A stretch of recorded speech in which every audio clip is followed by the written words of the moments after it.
Laka ma nawaita ya Yazid walaka ma akhadta ya Ma'nun. Yazid, awakmu wis niat ngekei sedekah, ditompo apa ora, diterima apa ora, pahala sedekahmu tetep mengalir nang awakmu. Lah sing mangse gak gelem nrimo ya tetep entuk pahala. Walaka ma akhadta ya Ma'an, sing mbok jupuk kuwi ya dadekno awakmu entuk pahala. Jadi dahsyatnya niat semacam itu. Kita sudah niat untuk melakukan kebaikan, tapi ternyata takdir berkata lain, pekerjaan kebaikan tersebut, perbuatan baik tersebut tidak terrealisasikan. Lo ganjaran pahalanya itu tetap dapat gitu loh. Pahalanya tetap dapat. Berbeda ketika kita niat makan tapi tidak makan, ya tetap lapar gitu loh. Ketika kita nawaitu akli, niat ingsun mangan ben warak, tapi gak ndang mangan, ya tetap luwe. Tapi nek niat sedekah ternyata yang ingin disedekahi itu tidak berkenan, atau niat melakukan kebaikan ternyata tidak bisa direalisasikan karena kondisi dan situasi tertentu, pahala niat itu banyaknya itu sama dengan apa pekerjaan yang kita lakukan gitu.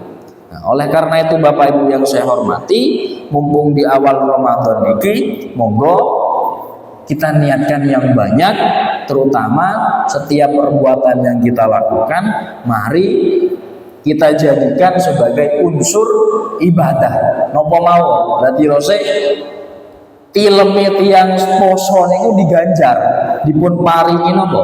Pahala. Tidurnya orang yang puasa itu dinilai.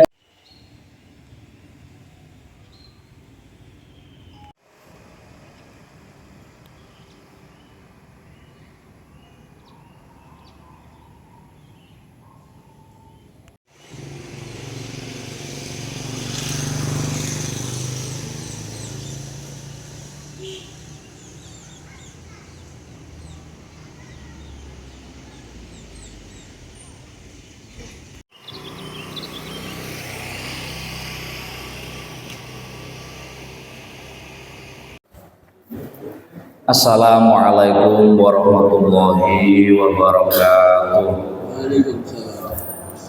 Bismillahirrahmanirrahim. Alladzi ja'ala syahra ramadhana lana kafaratan wa maghfiratan wa rahmah.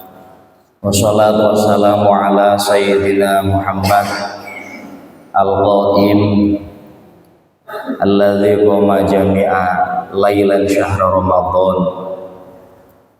Pertama-tama Bapak Ibu yang saya hormati, pertama-tama marilah kita memuji syukur kepada Allah Subhanahu wa Ta'ala yang pagi hari ini telah dipertemukan kembali dengan bulan Ramadan, bulan penuh rahmah, ampunan serta hidayah.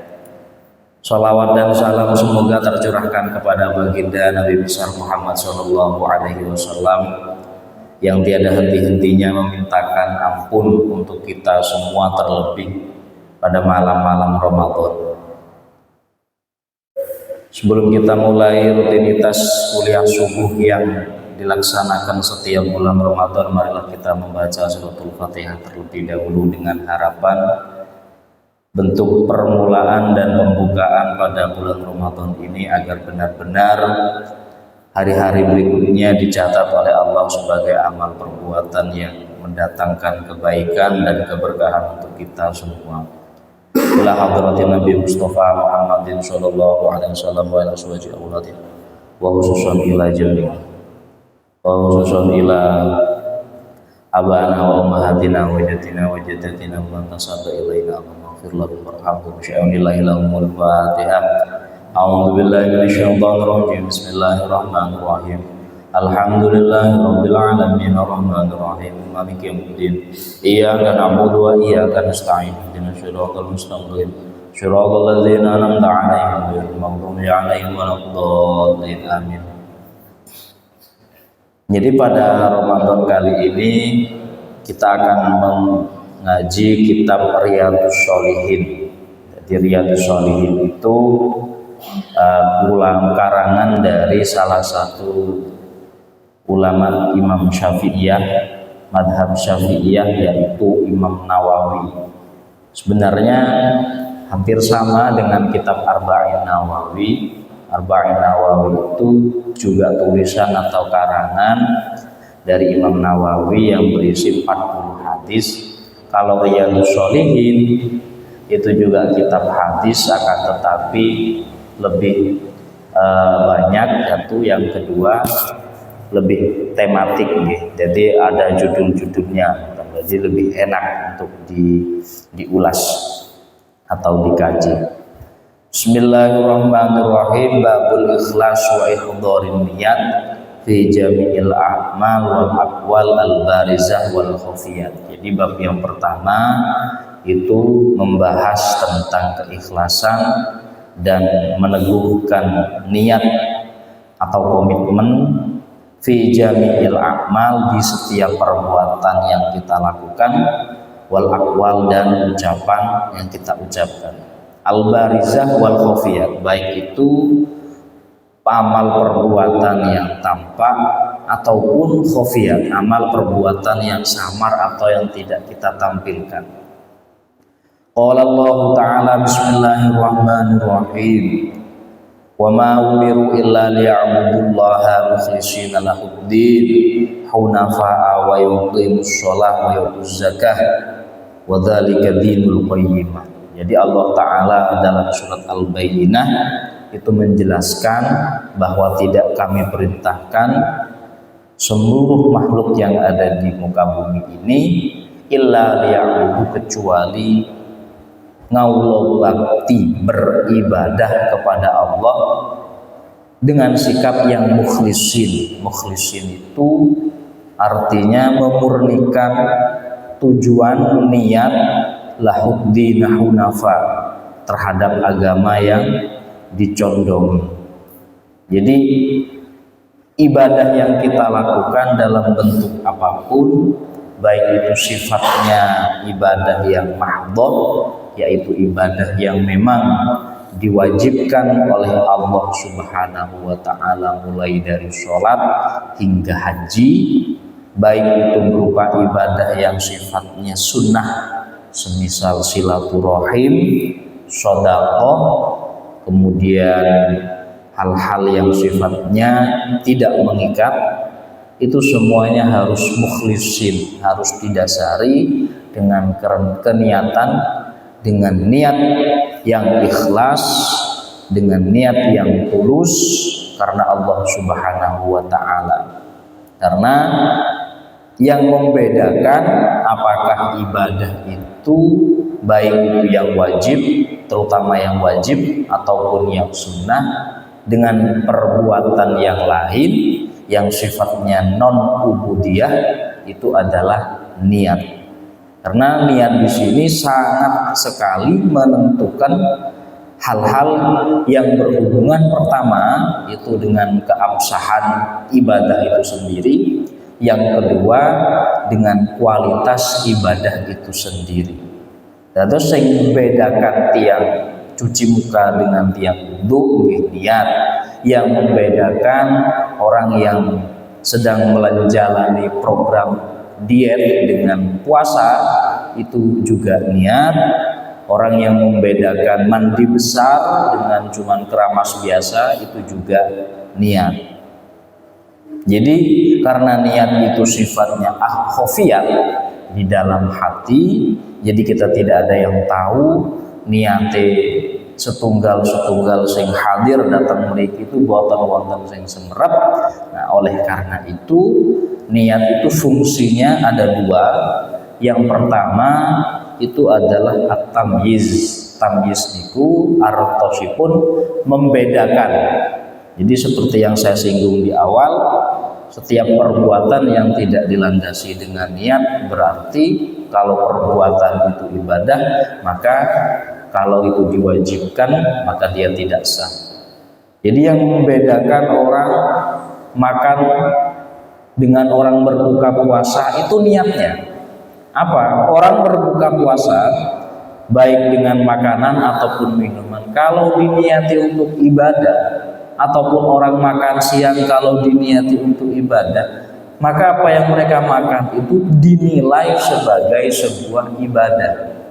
Akan tetapi kalau makannya tidak disertai dengan niat untuk supaya kuat mencari rezeki, maka dia hanya sekedar memasukkan makanan ke dalam tubuhnya.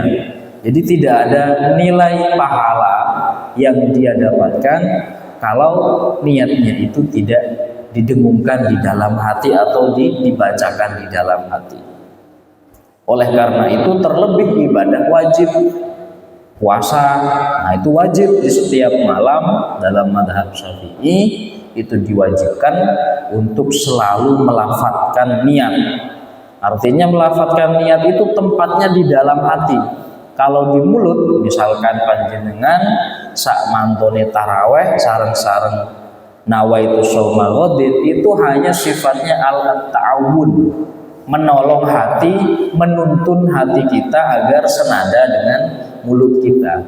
Misalkan di hatinya tidak mengatakan atau tidak meniatkan untuk puasa, maka belum dihitung niat. Jadi puasanya kalau tidak sampai semacam itu dihitung tidak sah, karena tempatnya niat itu syaratnya di dalam hati. Jadi kalau semisal cuma mengatakan nawaitu shauma ghadin tapi di hatinya tidak mengatakan hal tersebut, maka itu dianggap tidak sah, dianggap tidak boleh. Kenapa? Ya karena niatnya seorang itu di dalam hati. Hakikat mahallun niat itu fil qalbi. Wa qala ta'ala la yanalallahu luhumuha wala dima'uha walakin yanaluhu taqwa minkum. Surat Al-Hajj. Jadi ketika orang berkurban, mereka menyembelih hewan yang dikorbankan, kemudian dibagikan, didistribusikan, mengalirkan darahnya dan lain sebagainya. Itu sebenarnya yang diambil oleh Allah Subhanahu wa Ta'ala bukan banyaknya daging yang dibagikan, bukan banyaknya darah kurban yang dialirkan, walakin yanaluhu taqwa minkum. Tapi yang dilihat oleh Allah ketika orang berkurban itu ketakwaan. Ini orang takwa tidak? Ini orang kurbannya niat apa? Ini orang kurban menggunakan kambing, menggunakan sapi, menggunakan unta misalkan. Itu yang dinilai seberapa tulus dia niat ketika berkurban atas apa yang dia miliki. Sehingga bukan dihitung dari jumlah banyaknya. Terkadang karena niat yang sedikit ini itu bisa mengalahkan yang banyak. Terkadang karena niat yang kecil itu juga bisa mengalahkan yang besar. Oleh karena itu fungsi niat yang kedua itu adalah at-tafriq, membedakan. Membedakan. Oleh karena itu hadis pertama dalam kitab Riyadhus Shalihin itu hadis yang paling populer yang diriwayatkan dari Sayyidina Umar bin Khattab wa an Amiril Mu'minin Abi Hafsin Umar bin Khattab bin Nufail bin Abdul Muzai bin Rih bin Abdullah bin Qurtin bin Zarrah bin Adi bin Ka'ab bin Lu'ay bin Ghalib al-Quraisy al-Adawi qala sami'u Rasulullah sallallahu alaihi wasallam yaqul innamal a'malu binniyat. Segala macam perbuatan kita, baik perbuatan yang kita lakukan sendiri maupun perbuatan yang ada hubungannya dengan orang lain maupun hubungannya itu langsung dengan Allah Subhanahu wa Ta'ala, itu binniyat, harus dilandasi dengan niat. Karena niat itu adalah bentuk komitmen tujuan dari seorang manusia itu dinilai ketika dia berkelanjutan untuk melaksanakan perbuatannya. Itu didasari dengan niat. Wonten tiyang sing mincela-mincele tidak punya prinsip, berarti dia melakukan sesuatu tidak ada dasar niatnya, tidak ada dasar di mana hal tersebut untuk meneguhkan perbuatannya. Sehingga wa innama likulli imri'in ma nawa.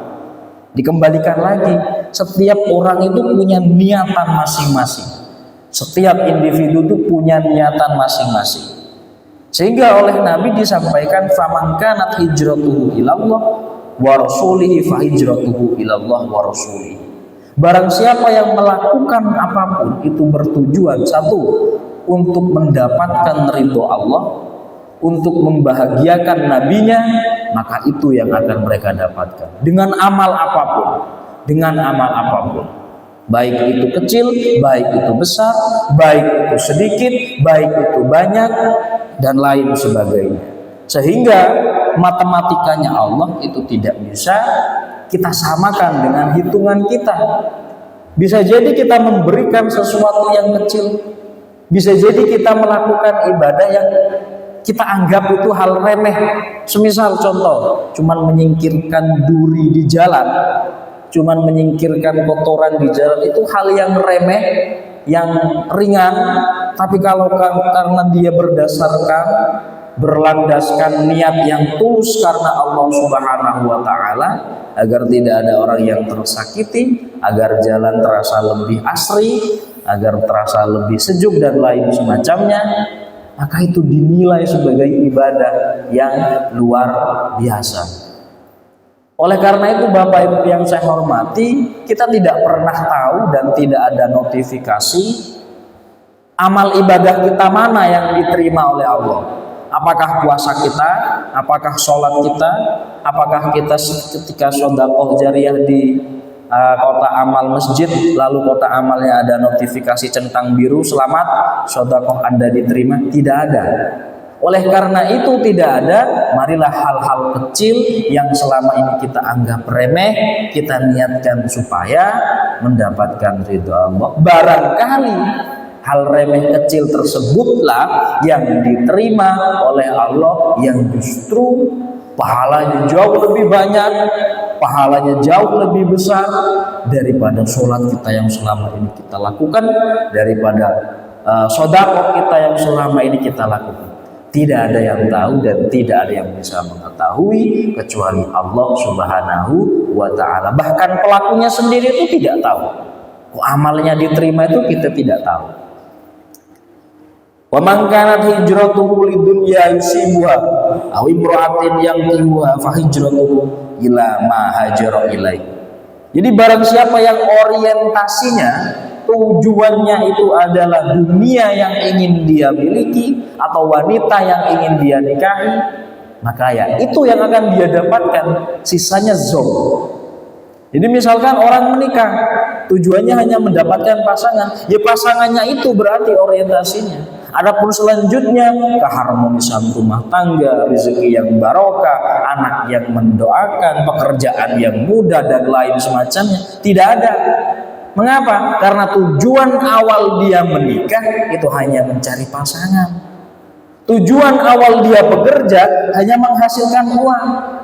Tapi kalau tujuan awalnya dia lillahi ridhallah ta'ala, untuk mendapatkan ridho Allah Subhanahu wa Ta'ala, maka setiap langkah dari rumah hingga ke tempat kerja, pulang lagi, itu dinilai sebagai ibadah. Amit-amit di tengah perjalanan terjadi insiden kecelakaan, maka dia meninggal dalam keadaan syahid fi sabilillah. Kenapa? Ya karena niat sederhana yang dia ucapkan sebelum berangkat. Bismillahirrahmanirrahim, niat ingsun golek rezeki patos ridhone Gusti Allah. Jadi berangkat dari rumah hingga di tempat kerja, setiap langkah dicatat sebagai langkah yang ibadah. Ketika dia bekerja ditulis sebagai orang yang melakukan ibadah. Ketika bekerjaannya dengan jujur, tekun dan istiqomah menghasilkan, maka hasil yang dia peroleh adalah hasil yang barokah, yang mencukupi dan bisa membahagiakan keluarganya. Setiap sedekah yang dia berikan kepada keluarga dari niat yang dia lakukan dihitung sebagai sedekah jariah yang pahalanya akan selalu mengalir, bahkan ketika yang bersangkutan sudah dipanggil oleh Allah Subhanahu wa Ta'ala. Kalau tidak diniati nggih, dapatnya ya cuman uangnya saja dibelanjakan habis selesai. Tidak ada dampak langsung terhadap ibadah yang dia laksanakan. Tidak ada dampak investasi langsung yang akan dia peroleh kelak ketika di hari kiamat. Ya karena niatnya cuma nyari uang doang, tidak diniati yang lain. Sehingga banyak sekali mungkin dari kita atau orang lain yang ketika bekerja kok merasa dia tidak memiliki apa-apa, apa yang sudah dia dapatkan tidak cukup, merasa kurang dan lain semacamnya. Bisa jadi karena niatnya salah. Bisa jadi karena dia tidak niat di dalam dirinya untuk menjadikan apa yang dia lakukan bernilai ibadah. Makanya di hadis yang ketiga dalam kitab Riyadhus Shalihin bab niat itu diterangkan wa an Aisyah radhiyallahu taala anha la hijrata ba'dal fathi walakin jihadun wa niyatun. Jadi setelah kemenangan Nabi ketika di kota Mekah itu dimerdekakan, istilahnya zaman dulu itu Fathul Mekah. Idza jaa nasrullahi wal fath. Ketika kota Mekah itu ditaklukkan tanpa peperangan, ketika dimerdekakan oleh Nabi, maka Sayyidah Aisyah berkata, kata Sayyidah Aisyah, Nabi pernah berkata, setelah Mekah ini ditaklukkan atau masuk Islam semuanya, la hijrata ba'da, maka kita tidak perlu hijrah lagi, maka kita tidak perlu nego-nego lagi, maka kita tidak perlu begini dan begitu. Yang ada cuman apa? Jihadun wa niyatun, komitmen dan kesungguhan. Komitmen untuk apa? Komitmen untuk menjaga Islam, komitmen untuk mengamalkan ajaran Islam yang telah diajarkan Nabi, dan niat di setiap pekerjaan yang kita lakukan. Agar apa? Agar setiap pekerjaan yang kita lakukan di mata Allah itu bernilai ibadah, berpahala, dan bisa mengantarkan pekerjaan kita mendapatkan dua hal. Satu, apa yang ingin kita dapatkan, mulai dari gaji, mulai dari laba, dan lain sebagainya. Yang kedua, ada pahala di setiap gaji yang kita terima, ada pahala di setiap interaksi yang kita lakukan. Kenapa? Karena yang bersangkutan itu niat karena Allah Subhanahu wa ta'ala. Wa an Abi Yazid Mu'ad Yazid bin Akhnas radhiyallahu anhu. Jadi diceritakan karena Abi Yazid akhraja dananir. Jadi suatu ketika ada sahabat Nabi namanya Abi Yazid bin Akhnas itu mengeluarkan sejumlah uang, ya tasaddaq biha, dia sedekah. Fawada'aha inda rajulin fil masjid. Jadi di masjid itu, Masjid Nabawi, ada orang laki-laki. Sama Yazid, sama sahabat Abi Yazid bin Akhnas ini dikasihkan begitu saja uangnya. Lalu fajitu fa'akhadtuha fa'ataitu biha. Lalu sama Abi Yazid ini dikasih sedekahnya tersebut. Walil wallahi ma iyyaka aradtu. Lalu laki-laki random ini yang berada di masjid sedang i'tikaf bilang, demi Allah, ma iyyaka aradtu, saya enggak mengharapkan ini. Fa khashamtu ila Rasulillah, sehingga si laki-laki ini enggan menerima sedekah dari Abi Yazid tersebut. Lalu hal tersebut itu dilaporkan kepada Nabi. Fa khashamtu ila Rasulillah sallallahu alaihi wasallam. Kejadian tersebut ada orang laki-laki yang ketika ingin diberi sedekah oleh Abi Yazid kok enggan, itu dilaporkan kepada Nabi Muhammad. Lalu Nabi Muhammad berkata apa? Laka ma nawaita ya Yazid walaka ma akhadta ya Ma'nun. Yazid, awakmu wis niat ngekei sedekah, ditompo apa ora, diterima apa ora, pahala sedekahmu tetap mengalir nang awakmu. Lah sing mangse gak gelem nrimo ya tetep entuk pahala. Wala kama akhadta ya Ma'an, sing mbok jupuk kuwi ya dadekno awakmu entuk pahala. Jadi dahsyatnya niat semacam itu. Kita sudah niat untuk melakukan kebaikan, tapi ternyata takdir berkata lain, pekerjaan kebaikan tersebut, perbuatan baik tersebut tidak terrealisasikan. Lo ganjaran pahalanya itu tetap dapat gitu loh. Pahalanya tetap dapat. Berbeda ketika kita niat makan tapi tidak makan, ya tetap lapar gitu loh. Ketika kita nawaitu akli, niat ingsun mangan ben warak, tapi gak dang mangan, ya tetap luwe. Tapi niat sodako ternyata yang ingin disedekahi itu tidak berkenan, atau niat melakukan kebaikan ternyata tidak bisa direalisasikan karena kondisi dan situasi tertentu. Nah, pahala niat itu banyaknya itu sama dengan apa pekerjaan yang kita lakukan gitu. Nah, oleh karena itu Bapak Ibu yang saya hormati, mumpung di awal Ramadan ini, monggo kita niatkan yang banyak, terutama setiap perbuatan yang kita lakukan, mari kita jadikan sebagai unsur ibadah. Nopo mau, berarti rose tileme tiyang poso niku diganjar, dipun paringi nopo? Pahala. Tidurnya orang yang puasa itu dinilai ibadah. Lah nopo male aktivitas kita sehari-hari selama Ramadan itu pasti dinilai ibadah oleh Allah Subhanahu wa taala. Tapi ampun kusupen dengan niat yang baik. Niat yang paling baik itu adalah niat golek ridane Gusti Allah. Jenengan masak niat golek ridane Gusti Allah. Jenengan ten pasar, ten kantor, niat golek ridhone Gusti Allah. Semua perbuatan itu akan dicatat sebagai kebaikan dan sebagai hal yang mendapatkan kita pahala serta ridho dari Allah.